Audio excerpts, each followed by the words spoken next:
So in the previous video, we looked at how mainstream war films distort our understanding of history by presenting us with soldiers that are about 10 years older than they ought to be. But that age gap gets even wider when you look at the main characters in most of these films.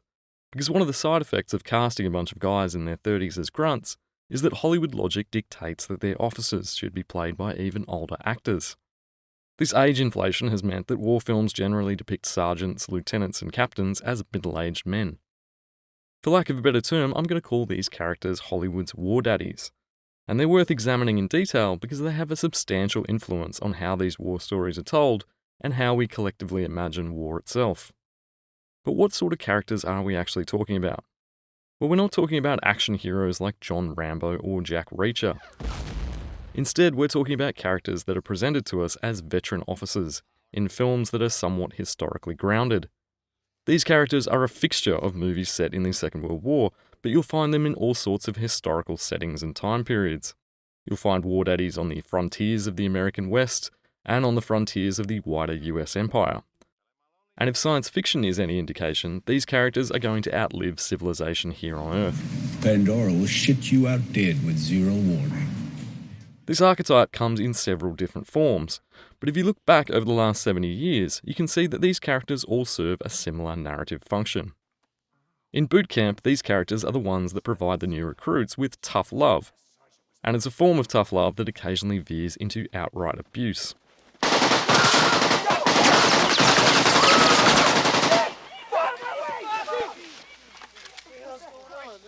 Nevertheless, on the eve of battle, these characters usually provide some sort of reassurance to the rank and file. Mr. Witt says... Never mind him, boy.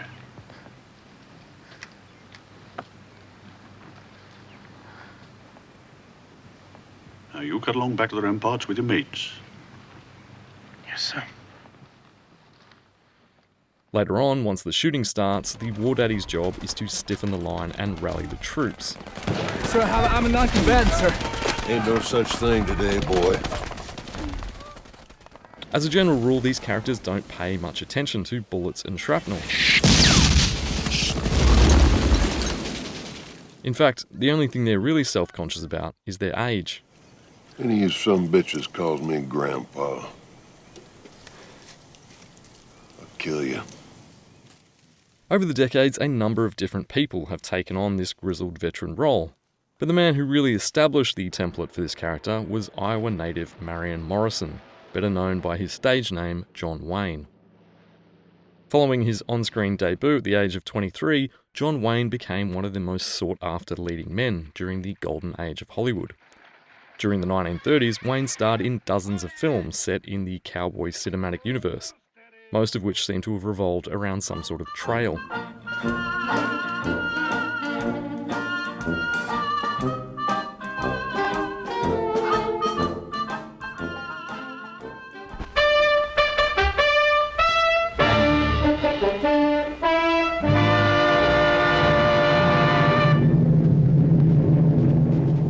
Here is the motion picture record released by the United States Navy of the havoc wrought by the Japs' sneak sky and sea raid on Pearl Harbor, America's mid-Pacific naval bastion. When the US entered World War II, John Wayne was 34 and a father of 4 children, so he was exempted from the draft. But unlike many other actors of his generation, he also chose not to voluntarily enlist. And although this decision left him with a big chip on his shoulder, it didn't appear to hurt his credibility as a man of action. And over the following years, he starred in a whole bunch of war films, invariably playing some sort of grizzled veteran officer. In fact, John Wayne became so well known for these types of characters that I think we can say that he pretty much cemented the Wardaddy stereotype. But you're much too important for us to risk. You're the guy we're fighting this war for. I'd rather be a scout.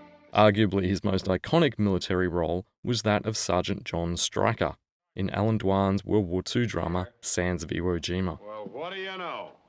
Stryker. Hello, Thomas. Thought you were in the first. I was. Before we get into Wayne's performance, I think it's helpful to start with a bit of historical context for the film itself, because casting decisions are just a part of the agenda that films like Sands of Iwo Jima are designed to serve. In this case, Alan Dwan's film was intended to promote the US Marine Corps by paying tribute to the thousands of young men who'd been killed in what turned out to be a disastrously misguided invasion that took place in the latter stages of World War II. Very briefly, the island of Iwo Jima is a Japanese territory. It's one of several more or less uninhabited volcanic islands sitting way out in the middle of the Pacific Ocean. The island itself is about half the size of Manhattan, and its main feature is a big volcano named Mount Suribachi. During the Second World War, the Japanese cut a couple of airstrips into the lava plains on Iwo Jima, but they didn't see much use because the island is still several thousand kilometres from Hawaii or the Philippines. So given its remote location, why did the US decide to invade? According to US strategists, the stated aim of the invasion was to establish an airbase that would allow US fighters to escort long-range bombers based in the Marianas. However, it should have been obvious to anyone with a protractor that Iwo Jima was never going to be suitable for that purpose, because the distances involved are enormous, and there's only so much additional fuel you can strap to a fighter plane before it refuses to take off. Nevertheless, that was the pretext that US planners used to justify the operation. For the Japanese, on the other hand, Iwo Jima had enormous symbolic value, because it represented the first piece of Japanese territory to be directly threatened by US troops. And because it was at least technically Japanese soil, planners in Tokyo dedicated significant resources to defending the island. They knew they couldn't hold Iwo Jima indefinitely, but they figured that if they inflicted enough casualties on the invaders, they might be able to discourage the US from invading the home islands. In retrospect, this strategy might have been a little too effective, but that's a discussion for another day. So why was the invasion such a disaster? Well, basically, US strategists underestimated the Japanese. Despite gathering a great deal of intel that suggested that the Japanese army had heavily fortified the island, US planners insisted that Iwo Jima could be taken in just a few days. The US invasion plan called for a week-long bombardment from the sea and air, followed by a full-scale amphibious assault on the east coast. But in the end, the US naval bombardment was reduced to just 3 days. And when US forces landed on Iwo Jima on February 19, 1945, they discovered that the artillery hadn't put much of a dent in the defences, so the Marines were forced to fight for every square metre of the island. After a few days, they managed to capture Mount Suribachi, but the battle dragged on after that for several weeks, during which time kamikaze attacks managed to sink one US aircraft carrier and cripple another.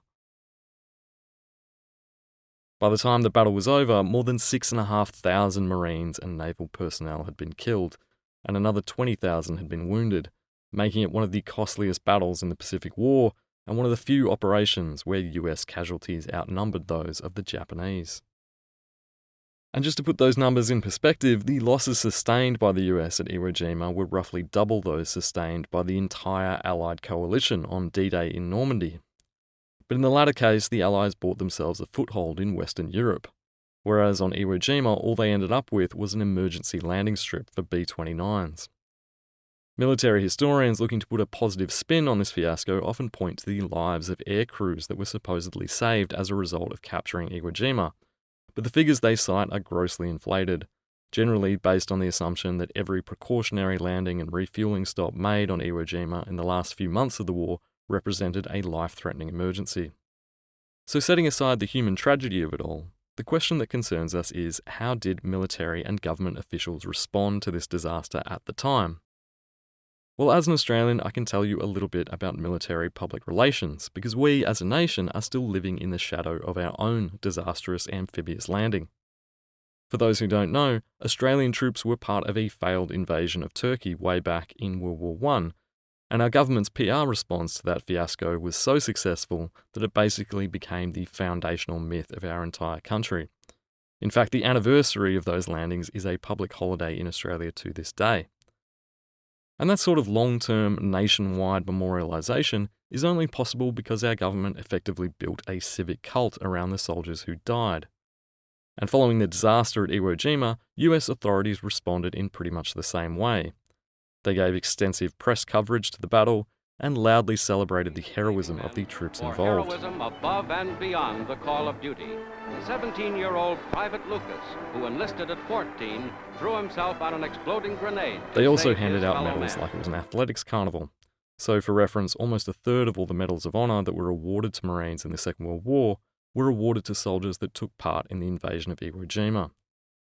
But medals are mainly there to shore up morale within the ranks. To redirect public outrage, you need a symbol or an image that civilians can rally around. In this case, the government seized on a photo taken by war correspondent Joe Rosenthal of a half-dozen Marines replacing the US flag on the summit of Mount Suribachi. This particular group of young men were up there struggling with this big flag because someone decided that the first one was too small. Rosenthal managed to capture the moment, and within a couple of days, his image was on the front page of every newspaper in the United States. A single photograph told this story. Born of battle, it fired the imagination of all America, for it expressed the unity, drive, and determination of the people. Over the following months, it ended up on billboards and postage stamps and everything in between. Here you can see Private Rennie Gagnon posing for the Marine Corps Memorial that was put up in Virginia. As it turned out later, Gagnon was not actually in that famous photo, but at the time, near enough was good enough. For his part, Joe Rosenthal was awarded the Pulitzer Prize. Meanwhile, the US government commissioned a colorized illustration of the image by artist C.C. Beale and printed about 3.5 million copies of this illustration in poster form. By the end of the war, the image had basically become an all-purpose symbol of American military heroism.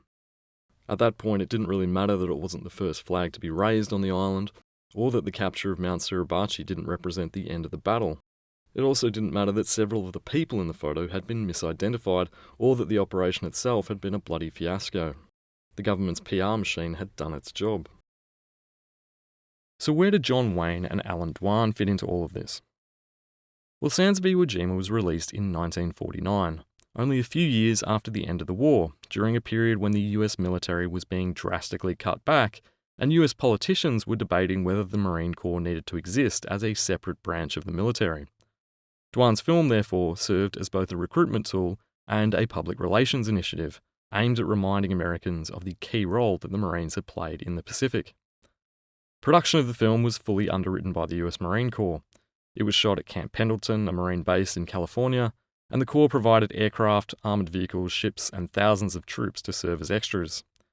In addition, several veterans of the battle were roped into making cameo appearances alongside the cast, including a few of the men who had supposedly helped raise the flag. Obviously, government and military officials were more than happy for anyone to put a positive spin on this grim chapter of the war, and Rosenthal's famous photo of the flag raising and Dwan's film about the men who did it pretty much guaranteed the survival of the Marine Corps. It also ensured that the battle for Iwo Jima would be remembered for the determination shown by the Marines rather than the incompetence shown by their commanders. The film itself is definitely a unique artifact of its era. War films made during the war tended to be a bit more subdued in terms of their tone, because the outcome was still in doubt, and there was a requirement on the part of filmmakers to impress some harsh truths on the movie-going public. But by 1949, the war was over and everyone knew who had won. That being said, the memory of the actual war was still fresh in people's minds, so Dwan wasn't going to get away with depicting combat as an adolescent adventure. Given the censorship regime that he was working under, he also wasn't going to be allowed to show much in the way of simulated violence. So what you end up with is a heavily sanitised depiction of battle. Under Australia's classification system, Sands of Iwo Jima has somehow ended up with a G rating, putting it in the same category as Finding Nemo. And at first glance, it does appear to be pretty tame. There's no swearing, no real gore, and all the stunt work is of the clutch and fall variety. The acting is also pretty wooden. Some of the non-professional actors in particular are quite literally phoning it in. Jim, how you doing? It's tough going, Dave. I've committed every man I've got, but we're dug in and we intend to stay. Good. But Dwan also intercut these stage scenes with footage taken during the actual invasion. So between these rather stilted performances, you still get these brief, vivid glimpses of actual hell.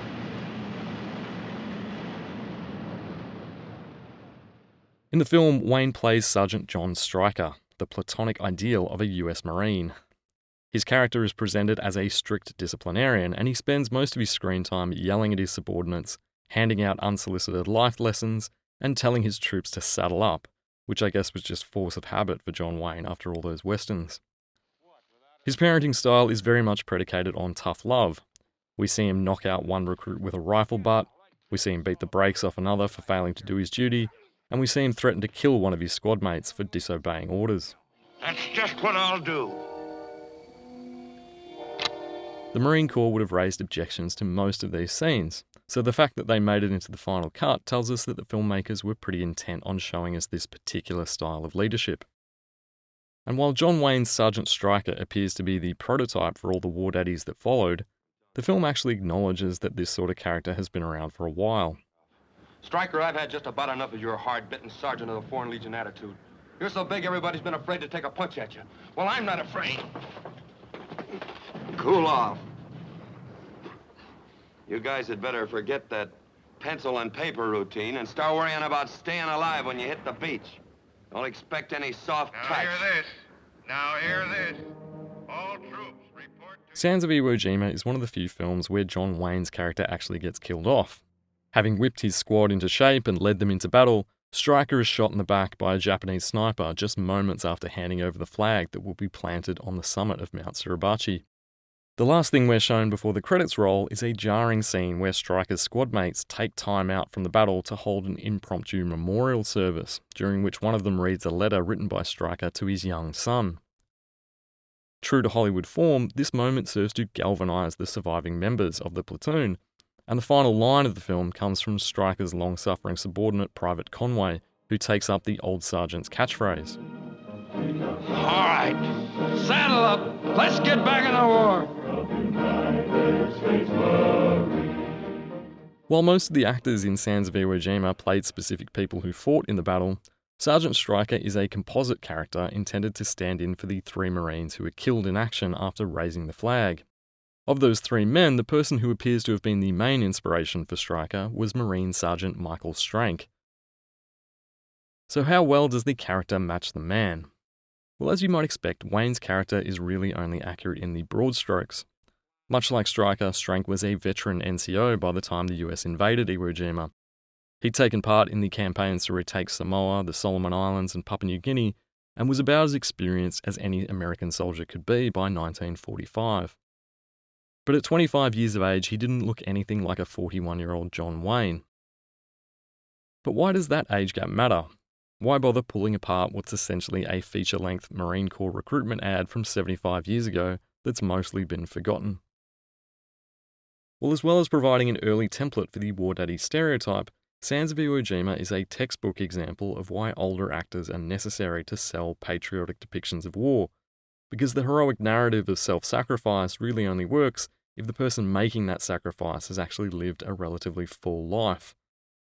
In the film, Stryker has a wife and child and a long career behind him. His death is presented as the glorious culmination of his military career. Mike Strank, by comparison, never had the opportunity to get married, never got to train up another generation of Marines, or leave behind any children of his own. While the Marine Corps does its best to commemorate its young martyrs, there's often not much for them to say. Strank was born Michal Strank in Yarabina in northern Slovakia. His family migrated to the United States when Michael was a boy, and he grew up in Pennsylvania. He went straight from public school into the Civilian Conservation Corps, which was a New Deal employment scheme organised along quasi-military lines, and at the age of 19 he enlisted in the Marine Corps.